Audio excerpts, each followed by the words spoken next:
এতিয়া বিটিআৰ অঞ্চলত অকল দাঁতগেৰে হাতীচাৰ নহয়, চুকে কোণে এটা ভাল ডাঙৰ এটা জোৱাৰ আহিছে যে পৰিৱৰ্তনৰ জোৱাৰ।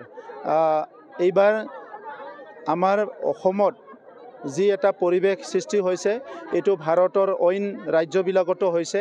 প্ৰধানমন্ত্ৰী নৰেন্দ্ৰ মোদী ডাঙৰীয়াৰ নেতৃত্বত যোৱা 10টা বছৰ যিখিনি উন্নয়ন হৈছে, প্ৰধানমন্ত্ৰী ডাঙৰীয়াই বিভিন্ন কাম কাজৰ দ্বাৰা আমি আমাৰ গৰীব মানুহৰ, মহিলাসকলৰ, যুৱ যুৱতীসকলৰ সকলো শ্ৰেণীৰ ৰাইজৰ মনটো জয় কৰিব পাৰিছে। আমাৰ মুখ্যমন্ত্ৰী ডাঙৰীয়াই অসমৰ সকলো ৰাইজৰ মন জয় কৰিব পাৰিছে।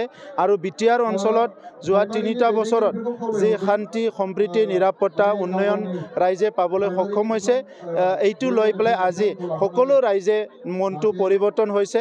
আগত যিসকল BPF-ত আছিলে, কংগ্ৰেছৰ আছিলে, বিভিন্ন দলত আছিলে, সেই সকলে আহি দলে বলে আমাৰ দলত যোগদান কৰিছে।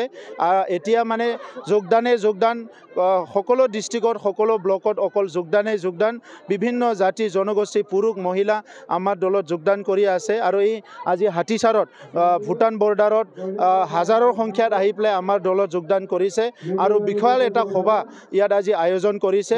আৰু এইটোৱে প্ৰমাণ কৰিলে যে এইবাৰ কোনো জাতিগত চিন্তা নাই, ইয়াত কোনো ধৰ্মক লৈ বেলেগ চিন্তা নাই, সকলো একত্ৰিত হৈ পেলাই নৰেন্দ্ৰ মোদী ডাঙৰীয়াৰ নামত জয়ন্ত বসুমতাৰী ডাঙৰীয়া NDAৰ কেণ্ডিডেট, UPPLৰ কেণ্ডিডেট কোকৰাঝাৰ সমষ্টিত তেখেতক বিপুল ভোটত বিজয় কৰিবলৈ ৰাইজে ইতিমধ্যে সিদ্ধান্ত লৈছে।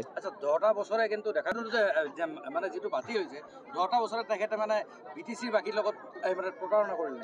হাগ্ৰামা মহিলাৰী ডাঙৰীয়াৰ ভুল নীতিৰ কাৰণে যোৱা 10টা বছৰ তেনেকুৱা এটা পৰিৱেশ আহিছিলে, কিন্তু এতিয়া আৰু এই পৰিৱেশ নাহে। নৱশৰণীয়া ডাঙৰীয়াই কি কৰিছে, কি কৰা নাই, এইটো হাইকোৰ্টে ইতিমধ্যে কৈ দিছে। আৰু হাইকোৰ্টে সিদ্ধান্ত মতেহে তেখেতৰ পৰৱৰ্তী একশ্যনটো হ'ব, কি হ'ব, এইটো চবে দেখিবলৈ পাব। আমাৰ কথা হৈছে সকলো জাতি জনগোষ্ঠী, সকলো ধৰ্ম এতিয়া বিটিআৰত একত্ৰিত হৈছে। ইয়াত কোনো অশান্তি নাই, ইয়াত কোনো হিংসা নাই, ইয়াত ভাল এটা পৰিৱেশ আহিছে। আৰু সকলো লগ লাগি আমি এটা সুন্দৰ বিটিআৰ, শান্তিৰ বিটিআৰ আৰু প্ৰগতিৰ বিটিআৰ গঢ়িবলৈ গৈ আছোঁ।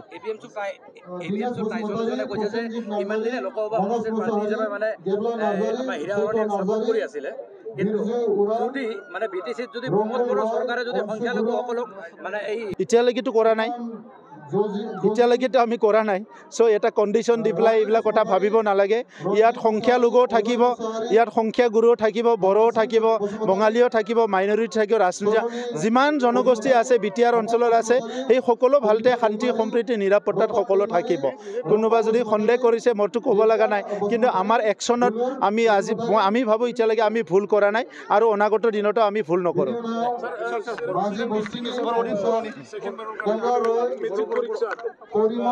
মই চিৰাং ডিষ্ট্ৰিক্টে অসমৰ ভিতৰত মেট্ৰিক পৰীক্ষাত দ্বিতীয়বাৰৰ কাৰণে টপ কৰিলে। ইয়াৰ কাৰণে চিৰাং ডিষ্ট্ৰিক্ট এডমিনিষ্ট্ৰেশ্যন, চিৰাং ডিষ্ট্ৰিক্টৰ আমাৰ শিক্ষা বিভাগৰ বিষয়াসকল, শিক্ষাগুৰুসকল, অভিভাৱকসকল, ছাত্ৰ ছাত্ৰী সকলোকে মই কংগ্ৰেচুলেশ্যন জনাইছোঁ। আৰু এই ভাল পৰিৱেশটো সদায় ৰাখিব লাগিব। বিটিআৰ এতিয়া শান্তি আহিছে, আমাৰ ছাত্ৰ ছাত্ৰী ভালকৈ পঢ়িব পাৰে, খেতিয়কসকলে ভাল খেতি কৰিব পাৰে, সকলো নিজৰ কামটো খুব সুন্দৰকৈ কৰিব পাৰে।